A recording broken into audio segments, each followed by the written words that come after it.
Nagaa baay'eetu hordoftoota Abbee Miidiyaa akkam jirtu nagaa keessan hin obboleettiin keessan baay'ee nagaa godhasinillee akka nagaa qabdan abdiifamantiin qaba waaqayyo bira nagaa kottoonsidhaan obbolaan jajjabeessaa jirtan eebbifamaa waaqa sanaa eebbisuu guddaa galatoomaa sin jechuun jaaladha. Jajjabeessuun keessan akkuma itti fufeetti haa ta'u mee guyyaa irraa kana yaada tokko godhasin dhufee viidiyoo tokko ilaallee wajjin walitti yaaddeebinu.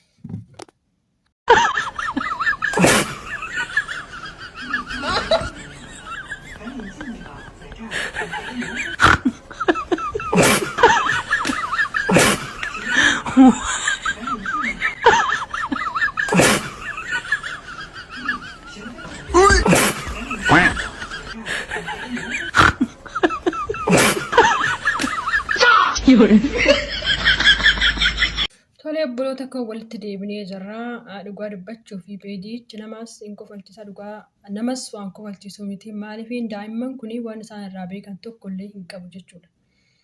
Osoo amma wanti isaan beekan isaan miidhee isaan miidhuu baate isaan fayyadee hin beeku jechuudha. Kanaaf daa'imti kun qalamii amma isaan meekaappii dibachaa jiran kun waan haati gootu yookaan waan obboleettiin isaanii hangafni gootu arganiiti jechuudha kan akkas godhaa jiran. Kanaaf ijoolleen biyya Arabaa jirtan jechuudha kan akka kiyya gola ormaa keessa hojjechaa jirtan waan akkasii kanarraa sirriitti of eegaa jechuudha. Ijoollee eegaa isiniin jedhanii yeroo isinitti kennanii isaan jechuudha waan haati isaanii hojjettu yookaan waan obboloonni isaanii hangafni hojjetan jala deemanii ilaalanii yeroo isaan manaa ba'an waan isaan godhan sana godhu jechuudha.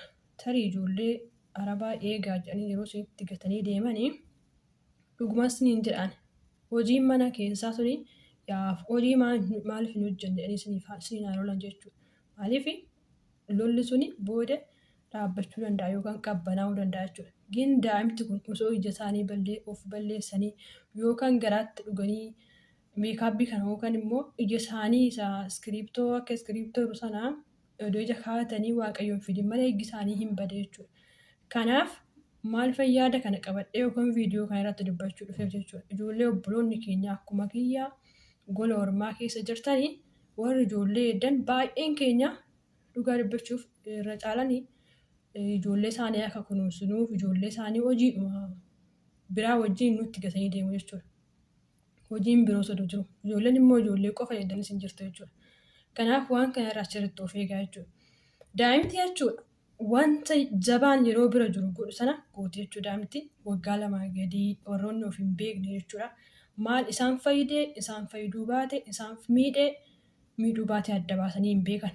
Viidiyoo kanaan taphaafillee yaa hojjetanii yookaan immoo egaa osoo hin beekin yaa hojjetanii hin beeku waan irraa beekuun qabu. Garuu sooshaal miidiyaa kana irratti arginaani baay'ee na dhibe. Dura nama kofalchiisati nama gaddisiisan nama sin kofalchiisu maaliif oduu daa'imti kun isaanii badee ayii waan badeen galchu jedhan. Kanaaf ijoolleen keenya warri gola ormaa jirtan warri ijoollee eeguudhaan isin qaxaratan maatiin isin bira jirtan hojiin keessan ijoollee eeguu ta'e dhugaa waaqayyo sirriitti of eeggannoo godhaa jechuudha. Namni of eegee hin danda'u. Waaqayyo namaa eegu malee sooshaal miidiyaa irratti argaa jirtan kun daa'imti harkarraa fadhooftee miidhamtee kun immoo lubbuu ishee kan darbarree hin jira jechuudha. Kanaaf sirriitti of eeggannoo godhaa obboloota koo. Dhugaan tanaan dura wanti na quunnameetu jira jechuudha waan viidiyoo kana argee ta'uu isin irratti waraabuu barbaade jechuudha barumsa taa'ee. Kanaan dura warri namni bira jiru kun as biyya kana dhufee jechuudha. Naannoo ji'a 3 waan ji'a 4 jechuudha. Obboleettiin ishee daa'imti xiqqoo qabdi fiddee nu bira dhufte jechuudha. Gaafa fiddee nu bira dhuftu wal fudhannee hundumti keenya baadiyyaa deemne baadiyyaa Dubaay warra beektan jirtu ta'e baadiyyaa yeroo deemnu baadiyyaa sana keessatti manatu jira. Mana xiqqaa wayiitu jira jechuudha. Achi keessatti hundumti keenyaa wal guurree dhandhee jechuudha. Isheen obboleettiin ishee sunis sarsanyaa qabdi. Sarsanyaa akkuma kiyya Itoophiyaa jechuudha. Isheen immoo daa'ima xiqqoo qabdi. Obboleettiin sunis sarsanyaa sana maalitti daa'ima eegi jetteen. Anaan immoo kootti hojii nu gargaaranaa jiran. Alatti jechuudha alatti gadi ba'aniitu foon xabbasu. Iddoo foon xabbannu sanitti kasala jira jechuudha. Kasala san maal gosooti fakkaata yeroo kasala qabsanii gaaza jira gaaza itti rafarraftee booda immoo gaa'isaniini kirbiitti caarte jechuudha. Achuma waan akkasii sana goonee raawwannee micayyoo wajjiniin jirra. Micayyoon na bira dhuftee jechuudha akka ijoolleen Dhugaa biyya Arabaa kanatti wal agarree baay'ee wal sassannaa baay'ee wal jaalanne jechuudha. Natti dubbachuu dhufte. Achumaan lakki deemi ijoollee bareedanii ofirraa oofe. Akkasumaan gaazii sana fuunee gara manaa galchine jechuudha. Ijoolleen duraan hin taphatti. Dhugaa waaqayyooti yeroo baay'ee ajaa'iba sinjirsiisa jechuudha. Mucoon sun daa'imni xiqqoo sun maal gosatti fakkaate? Gaazii nuti gizee kasara qabsiisu sana agartee raawwatteetu gaazii sana fuutee dhugaa nama siin kowalchisu kiristooti.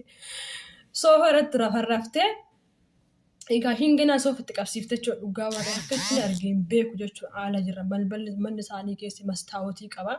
Dhugaa yoo ilaalu mucayyoon gaazii sana rafarrafaa jirti. Akkuma itti kaadhee dhaqee hin beeku mucaan gaazii harkaa fuudhee. Jara ammoo waa kana jechuudha. Dhugaa jaraan waa kana ta'e kanarraa raawwate isin jennee maaliif waaqayyo nu baaseera waan ta'eef jechuudha.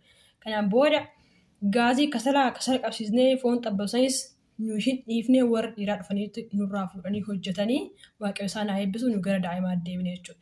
Kanaaf maasin jechuun barbaade boroota kee yeroo daa'imee nu sirriitti of eeggannoo gochuun nu barbaachisa jechuudha. Osoo amma akkuma nuyi goonu sana jechuudha arguu baadhee jechuudha. Silaasheen ganaa soofarratti lafarraftee akkuma nuyi goonu sana qabsiifte jechuudha. Agartanii daa'ima xiqqoodha. Daa'ima waan irra ilaalamu hin qabu jechuudha. Maaliif daa'imtu bakka waanuma ati gootu sana goote jechuudha.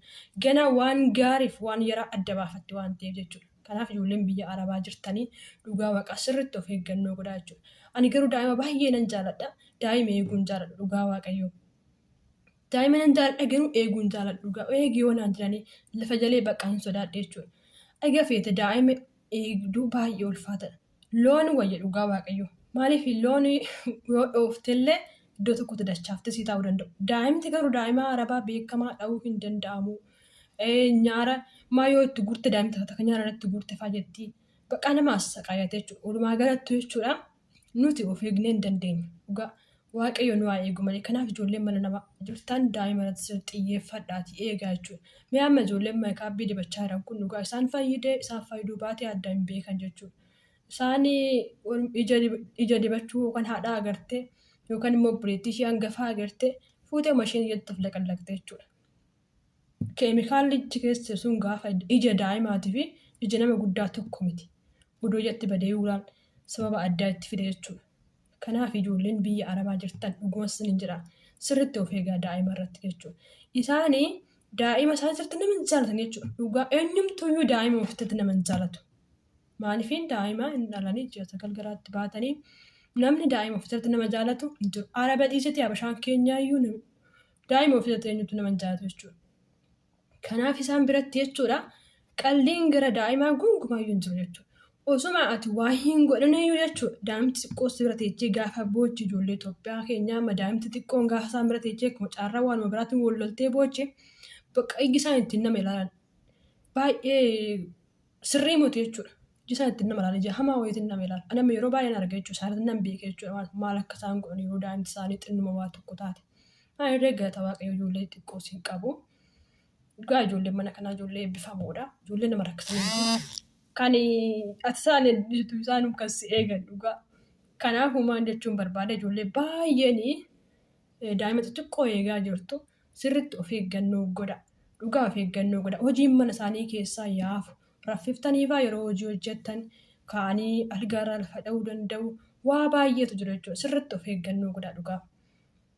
Ani obboleettii ishee bira daa'ima akkuma keenya kana Itoophiyaa hin jirti. Gaafan ishee bira dhaqee dhugaa. Ani akkuma isheen daa'ima sana hedduun barbaada malee hojii biraan gargaara jechuudha. Dafneetu hin dhannu dhugaa yookaan ji'a 3 yookaan ji'a 4 waan akkasitti dhannaa. Yaa mucaan illee baay'ee goobazii wayiiti dhugaa Amaaraadha malee yaa jechuun saba keenya kanaa miti afaan keenya kana beektu gonkumaayyuu jechuudha. Kanaafuu isheenis goobaziidha. Ani garuu jechuudha dhaqee amma afaan manamman beeku saniin ittiin hima jechuudha. Daa'ima kan sirriitti eeggadhu jaan amman beekurraa jechuudha. Isheenis goobazii wayiiti daa'imti amma waan guddatteetti. Ijoolleen immoo jechuudha akkuma maatii mana kanaa keessattuu jechuudha.